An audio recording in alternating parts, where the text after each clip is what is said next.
Hello, झालं बरं का आमचं पण धोंडे जेवण. आणि या अनारसेची गंमत ना सांगते तुम्हाला नंतर. आवरून वगैरे निघालो आम्ही. गेल्यावर मम्मी म्हटली की तुला तुझ्या चॉईसने जोडवे घेऊन ये. मग काय आम्ही गेलो आणायला.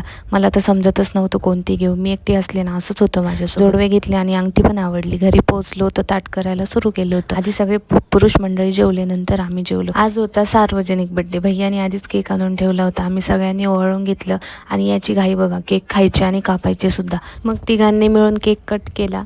सॉरी चौघांनी.